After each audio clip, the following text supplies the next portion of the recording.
The Cave by Archfeared, otherwise known as Ethan I. 1. There were originally 9 of us scheduled for the spelunking expedition, but Murphy's Law dictated that 2 of the group had to pull out due to various issues. It was a disappointment having fewer members to share this experience with, but then again, there were benefits. Less logistical problems, more space, and so on. I personally wasn't that affected by it, while most of us were close friends. I had known those 2 well. Our rendezvous was the cave entrance at the crack of dawn. I was the first one there, as usual. Those who knew me often remarked at my attention to punctuality. Slowly, the rest of the group arrived, parking their cars and unloading their equipment that we had organized between us. As the expedition leader, I had emergency provisions on me. First aid kit, flare gun, GPS locator. It seems quite odd that a flare gun would be taken into an underground location, but I'd rather have it and not need it than need it and not have it. We assembled in the cave entrance. There was Jason, Alex, Karen, Samantha, Vincent, Ashley, and, of course, myself. Alex and I were experienced spelunkers, whilst the rest had varying skill levels. Moderate. Karen, Vincent, and Samantha. Poor. Jason. And a first-timer, Ashley. Normally it was against my instinct to take a first-timer into an unexplored cave, and in such a large group. But he had promised to obey every command I gave him and agreed to carry the most cumbersome equipment on the safe parts of the track. The cave loomed in front of us. It was typically dark and rather foreboding. Not for the first time, I wondered why it was, according to every available record of local geological sites, unexplored. Perhaps it was the isolated location or the fact that until recently, there'd been no way for vehicles to access it through the surrounding forest. "Are you sure it's all right?" Ashley nervously asked, shifting from foot to foot. His earlier bravado had deserted him. "Yes, you can't change your mind once we're in, so decide now," I said flatly, turning around without waiting for an answer. He'd make his own mind up without any further input from me. The rest of the group followed me. After a few moments of apparent indecision, Ashley hurried in after the rest of us. Soon, the darkness swallowed us whole. Inside, the cave was quite larger than it appeared. It proceeded inwards for about 200 meters, and then sloped down quite quickly. As per usual, I ordered the group members to buddy up, a system in which the group divided into pairs and threes and were responsible for keeping together. Ashley and I were partners, given that I was the most experienced and he was the least. It wasn't as fun spelunking when you had to care for somebody else, but it was a necessary evil. Besides, he was a quick learner. Soon the sunlight from the cave mouth faded. "Flares out, everybody," I ordered. One by one, the expedition members cracked the flares. As per local guidelines, each member carried 2 packs of 30 handheld flares. It may have been excessive, but the flares weren't very strong and only provided enough light for the immediate area around the user. I took a glow stick from my backpack and wedged it into a rock beside me. Only I carried these, and they were quite stronger than the flare, able to last up to 12 hours with diminishing light after 8. I would use them to mark our trail back up. Slowly we continued down. The handheld flares lasted for 15 minutes on average, and soon we reached an edge. I ordered the group to stop 5 feet from the precipice, where the ground leveled out. As you may have noticed, I am a stickler for safety measures, but not without good reason. I didn't want death on my hands. "Ashley, crack a flare and throw it down," I said, watching to see how he did it. Ashley withdrew a flare from his backpack and lit it. Then, without moving, he tossed it forward down the hole. I nodded in approval. He hadn't moved forward from the 5-meter guideline. I crept forward to the precipice and looked into the abyss. Then I saw it. Descending into the darkness, barely half a meter from the cliff edge, was what appeared to be a staircase. 2. The light of the flare had made one thing quite clear. It wasn't a man-made staircase. At least, it didn't look like one. It appeared to be hewn out of the descending rock, meaning that the original cliff would have extended further into the cave. The stairs were rough and uneven, but it was close enough for government work, as the saying goes. "What is it?" one of the group members asked from behind me. "Looks like a natural staircase of sorts," I answered, distracted. I withdrew another glow stick from my bag and planted it at the top of the stairs. "Let's go."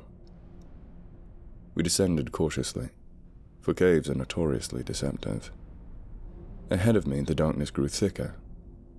It seemed palpable, almost physical.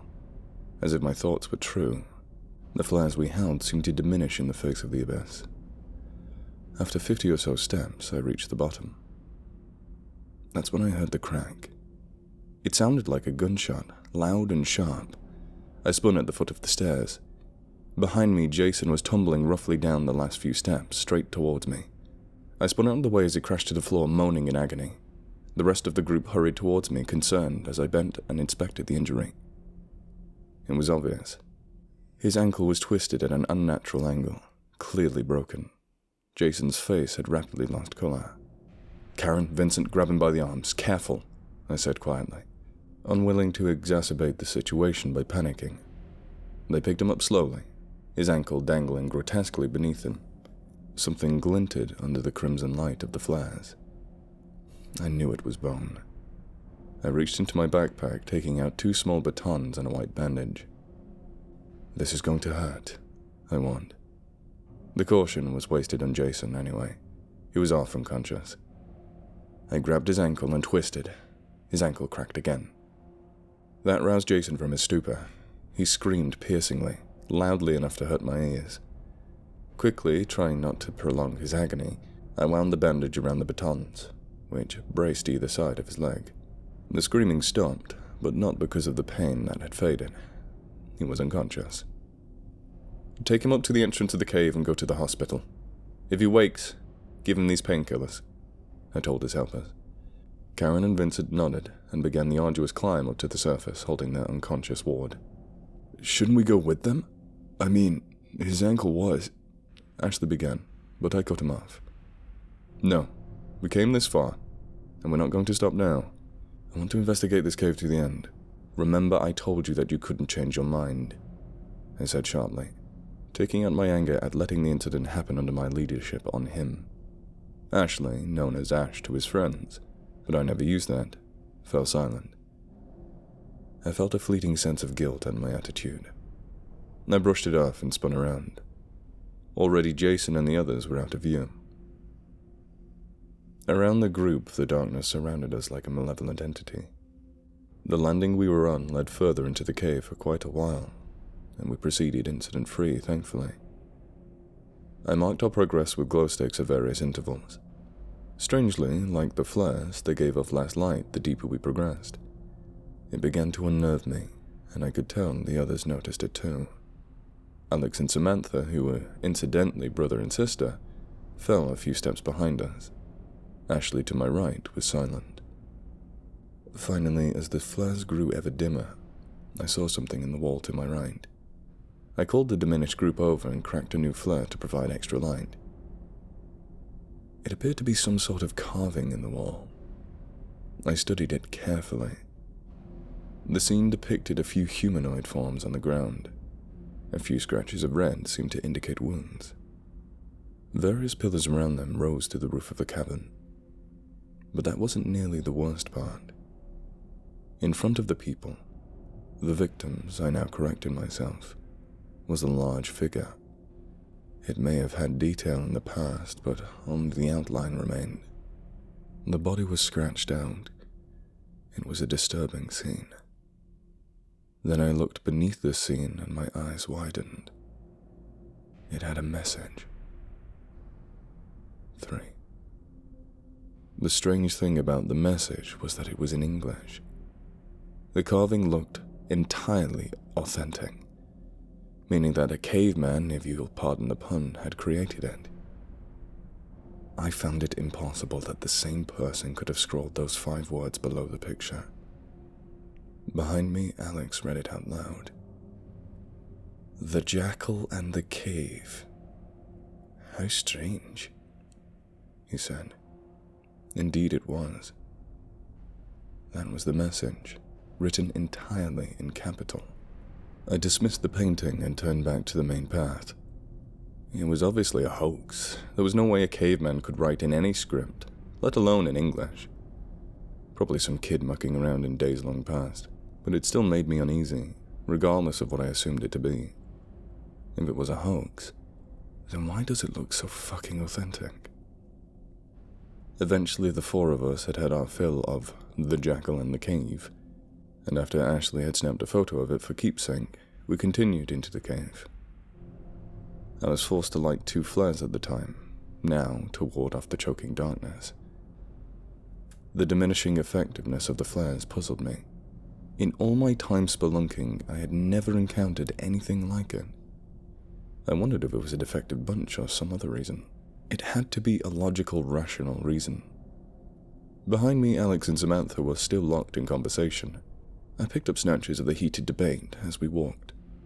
They, like me, were still pondering the origin of the admittedly ominous cave painting. I wish they'd drop it already, or at least quieten down. I looked to my right, saw nothing but a sloping cave wall, and looked away, back to the trail. I froze, and turned. There, among the rock that I had just glanced at, was another carving. I felt sick as I hurried over to it. The red glow of the flares flickered on the wall, dancing over the picture, making it look demonic under the sparse light. It depicted a scene much like the last, except there were only 2 bodies on the floor. The third was in midair, seemingly held by an appendage, not quite an arm, not quite a tentacle, from the titular jackal. The pillars around the scene appeared again, except with small, indistinct etching on them. Like before, only the faint outline of the jackal appeared, the rest of it being scribbled, or scratched, I couldn't tell which, out. Underneath it was another 5-word message, one that I read quickly and immediately wished I hadn't. "Go back. The jackal waits," it said. I turned from the carving as the others moved in to get a good look at it and tried not to panic. The air felt thin and dry, much like the air in the Andes. I'd gone climbing there a few years ago and terrible things had happened, which explained my preference for the underground rocks as opposed to the aerial ones. But that's a story for another day and another time. Around me, the darkness was thick. I could no longer see without the flares in aid. Suddenly, irrationally, I knew if I stayed in this underground labyrinth for much longer, I would lose my sanity. But that was the mind of an irrational man talking. I leant against the opposite wall, breathing deeply and slowly to regulate my rapid heartbeat. Spots danced in front of my eyes momentarily as I oxygenated my blood rapidly. Slowly, the panic faded, to be replaced by a sense of calm. I didn't get overworked often, but when I did, I tended to edge towards hysteria. Taking one last deep breath, I straightened and looked around. That's when I realized that Ashley was gone. 4. Slowly, I stood, scanning the passage for any sign of Ashley. Samantha and Alex were arguing over the cave carving. They were typically argumentative of identical twins. As Alex drew breath to continue his opinion, I stepped between them, holding my hands up in peace. "Have either of you seen Ashley? He's gone," I said, stepping back once I saw that they had ceased fighting and listened to what I said. "No," they said in unison. I sighed in frustration and looked around the cavern. There was no trace of Ashley anywhere. "He couldn't have gone that far, not with that massive pack he had strapped on him," Alex said reasonably, possibly sensing the panic that I felt. The entire expedition had had problems from the start. First the dropouts, then Jason, now this. It was like we were cursed or some other superstitious bullshit. I was a born skeptic and proud of it. "He could have only gone forward or back," Samantha said, walking forward to the edge of the light and looking around. "We should split up and—" "No," I said resolute. We are not going to split up under any circumstances. If Ashley went back, he'll eventually get out of the cave himself. So, we go forward and hope that stupid prick hasn't done anything reckless," I interjected flatly, turning away from the two and proceeding into the darkness. After a shared glance, the meaning of which was undecipherable, at least to me, they followed. And so we went. As we progressed, I felt the path lead downwards. It was a marginal slope, detectable by the naked eye, but I felt myself pushing harder to the rock with each step, thanks to the extra gravity of the descent. It wasn't any concern to me, such natural formations were common. We proceeded ever further into the depths of the cave, calling out Ashley's name as we went. Then I saw it. It was over to the right like the others. It was, of course, another carving. I felt sick as I scanned it. The titular jackal had increased in size yet again. The tentacle appendage hybrid was shorter, as if the beast had pulled it back. The previously held corpse was ominously absent from the scene. I tried not to think about what had happened to it. The pillars with the carvings on them also appeared. As before, the jackal had the majority of the detail erased, making it little more than an outline. However, there was detail on the edge of the beast this time. I knew the short lines represented skin, apparently leathery and cracked. Then I read the message. It was again 5 words long, and my eyes widened in a flash of shock and fear. "This is your last chance." I stumbled back from the carving in fear, raising my hands in front of me as if it was alive and coming for me. As I hit the back wall, I saw Alex and Samantha close in to study the carving. They seemed unaffected by the ominous message as I had been. I gasped for breath, winded by the sudden impact of the wall against me. I tried to clear my mind, to cut through the mix of panic and fear I now felt at having read the carving which I no longer thought was the work of pranksters. I turned to my left, hoping to see Ashley. Instead, I saw the gateway. It appeared to be a stone arch hewn from black granite. It followed the contour of the cave precisely, creating a strange effect. Carvings of various things, symbols, letters, and pictures, covered the gateway, which appeared to be seamless without join or cut.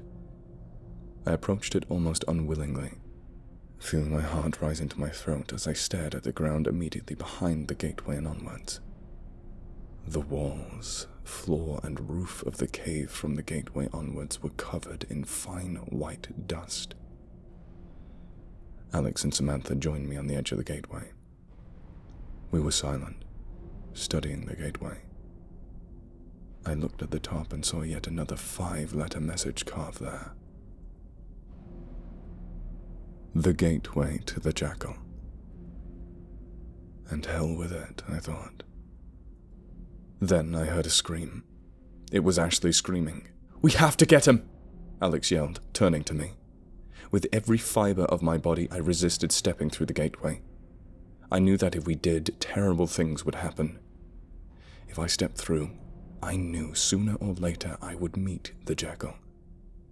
But I had to know. About Ashley, the carvings, everything. I had to. So, with a deep breath and trying to still my hands, I made my choice. Together we stepped through the gateway to Ashley and the dark beast beyond. 5. The first change I noticed was the ground. The fine white dust was coated on the entire cave, right past the gateway. I didn't know the origin. It didn't appear to be any sort of mineral or rock I had encountered before. It was strange, but then, given the nature of the rest of the cave, that made it almost normal. The darkness grew progressively thicker as we advanced. I noticed we were running low on flares, about to reach only 20 each. That was a problem, but not one I was particularly concerned about considering the current predicament we were in. Ashley hadn't made any noise besides his original scream. It concerned me far more than if he had kept screaming. There could be a logical reason for him not screaming. Perhaps he ran deeper into the cave. Maybe he was conserving his voice, I thought. But I was throwing up improbable answers to cover my fear. My true thought rose unbidden to my mind. What if whatever made him scream stopped him from doing so again? I felt sick.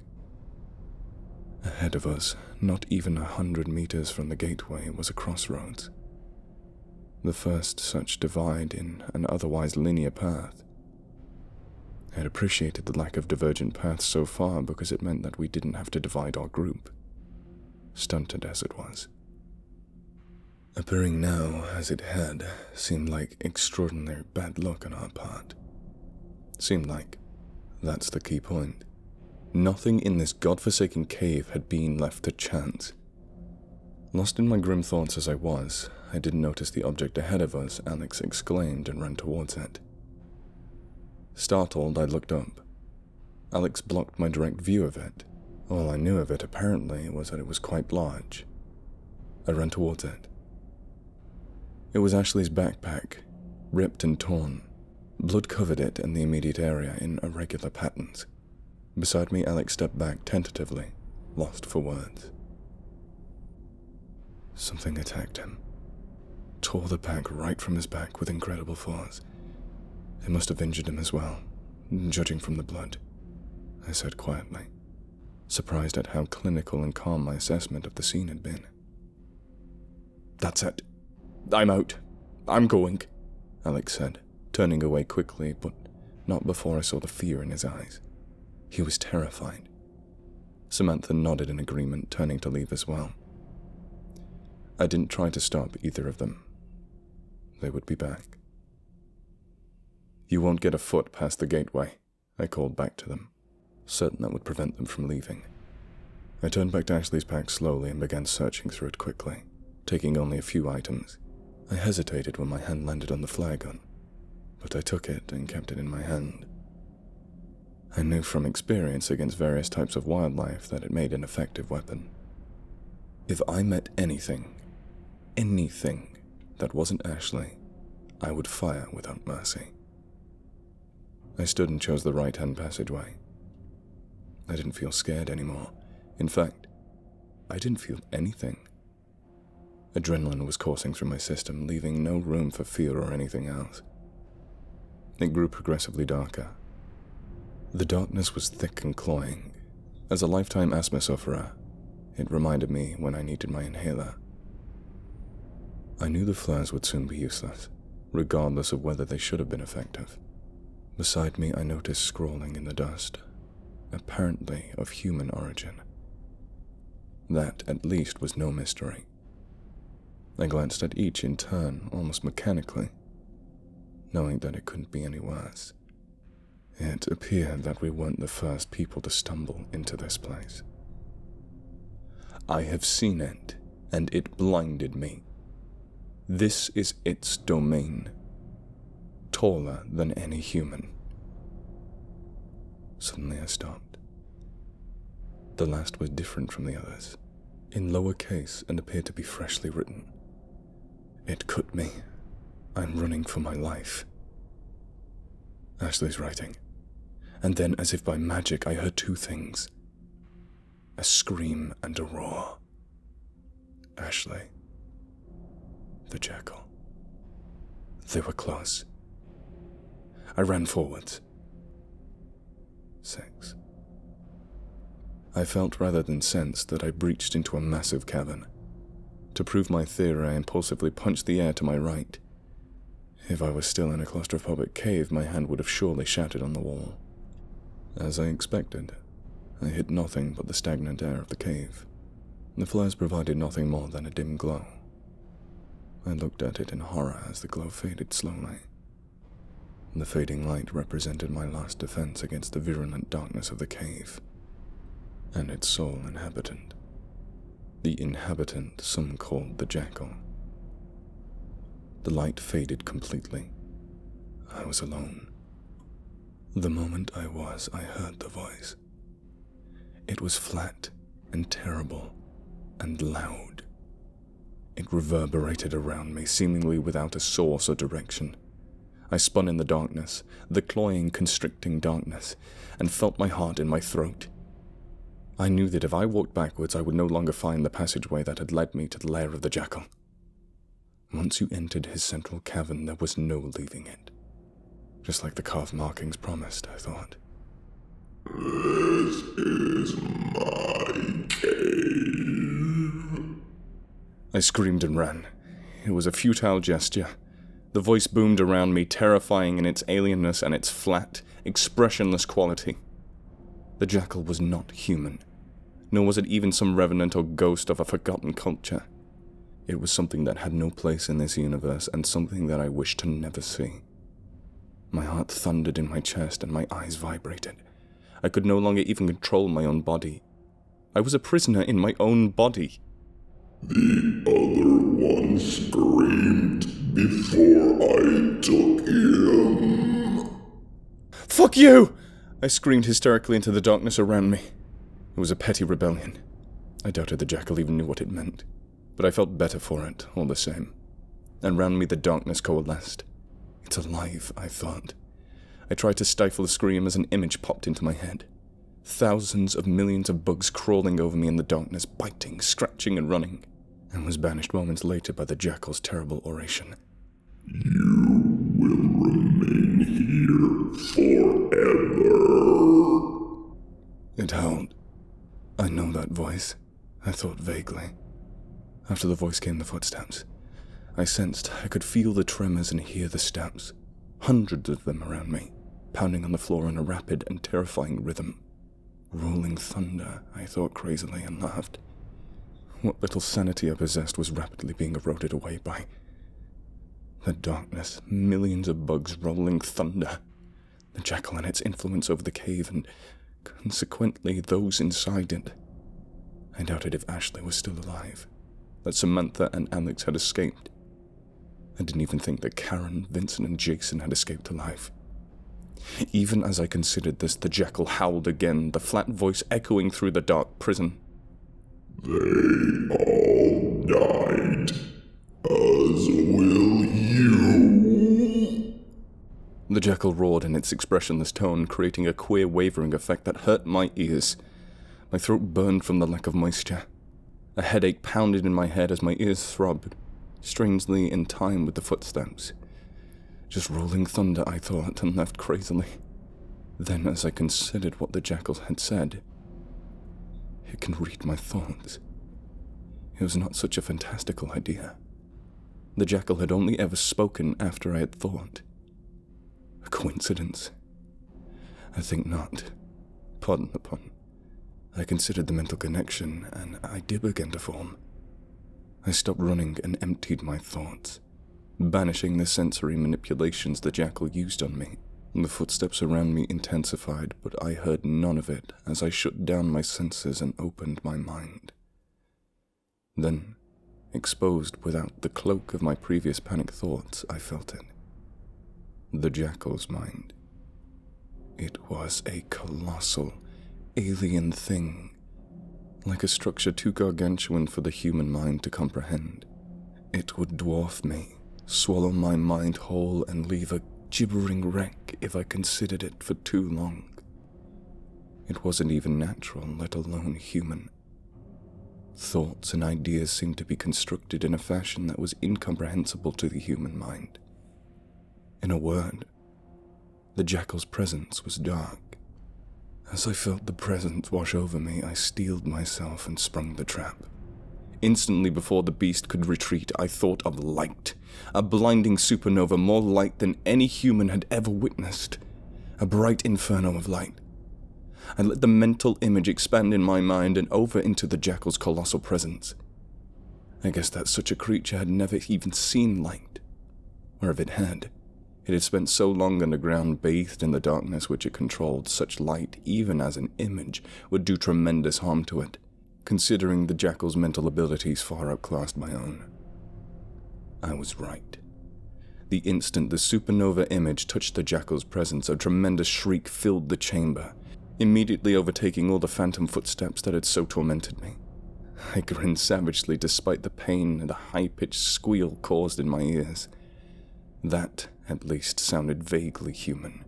It felt empowering to know that I had hurt the jackal, probably badly.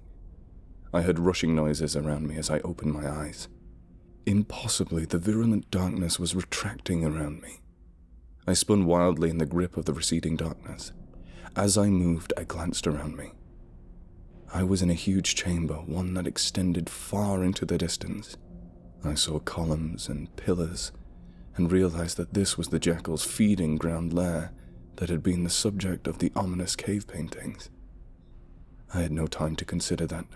However, as the final darkness receded, the cave that was lit by light that had no source, my mental light, I thought, exposed its only occupant and the occupant's slave.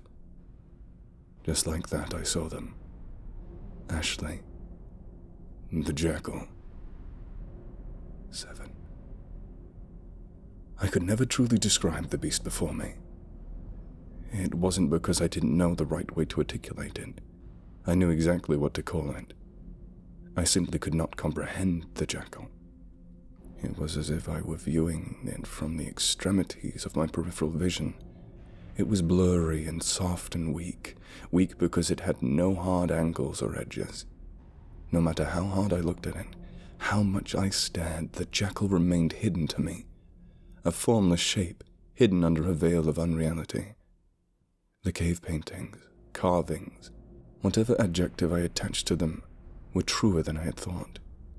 Even after the jackal had turned out to be real, they depicted a blurry, formless jackal.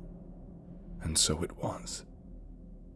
Yes, I knew what it was. Indistinct. Ashley, however, was not. I looked at him in horror. His body was covered in blood, flesh, and other less identifiable materials. I count at least 8 visible wounds and more red lines than I could distinguish from the gore saturating his form. A gaping wound cut across his stomach, revealing intestines, pink and rubbery. Blood flowed from multiple slashes on his arms and legs. He was probably dead, certainly unconscious. But that wasn't the worst of it. His entire right ear had been torn clean off from his head. Bile rose in my throat as I stared at this prostrated form, horrified. The jackal had done this to him. As I thought of the beast before me, I realized the cavern around me was silent. The jackal's screech, so loud to begin with, had been cut off instantly some moments previous, unlike the gradual decline that was characteristic in humans. Then again, it isn't and has never resembled anything close to a human. I would wager every possession I own that it has no similarity to any creature of this dimension. I can't even begin to consider its true form. Even as I watched, it got infinitely worse. Until Ashley had begun moving through the air, I hadn't even noticed he'd been airborne. So enthralled I had been by his ravaged body. Slowly, never wavering in speed, Ashley began to recede towards the blurry shape that represented the jackal. I thought back to the carvings in horror. With every sacrifice, it gains form, and so a greater foothold in this dimension. I wanted to rush forward and tear Ashley from the jackal's thrall, but to come within reach of the creature would mean an unspeakable end, one that I would already have faced had I not wounded it in the psychic supernova. Suddenly, Ashley stopped moving mere meters from the jackal, and I realized with shock how the jackal had previously communicated. Through Ashley. Now I know why I recognized that voice, even distorted as it had been. Ashley's mouth opened, and from it roared the jackal. You will suffer for using the glow against me. Suffer as he did. Roared the grotesque Ashley Jackal hybrid. Evidently, it only knew light that had hurt it as the glow. It didn't matter. The important thing was that it had been hurt and badly. I probed my mind, No trace of the jackal's presence remained. Apparently, that part of it, physically manifested in virulent darkness, had been either destroyed or banished by my mental counterattack. "Even if I meet my death here, beast, I will do my utmost to bring you with me," I responded bravely. The saturating fear and accompanying thoughts which had so crippled me, both mentally and physically, was gone. Now I could see the jackal, regardless of how well I could comprehend it. Much of the terror that I had felt at the hands of it were gone, just like the virulent darkness. Even the voice was less intimidating now that it had a definitive source. It spoke again. "I have consumed many. This one is the last. It will be my freedom from my prison." The jackal bellowed, drawing Ashley towards him. "No," I whispered. I sprinted towards them. No matter the cost, even if it were my life or sanity, I could not allow the jackal to consume Ashley and escape whatever prison it was incarcerated in. Such a beast would wreak unimaginable destruction on the surface. I pulled a silver piece of equipment, the last thing I had taken from Ashley's backpack, the flare gun. As Ashley and the jackal came together, I drew and fired. The world exploded around me.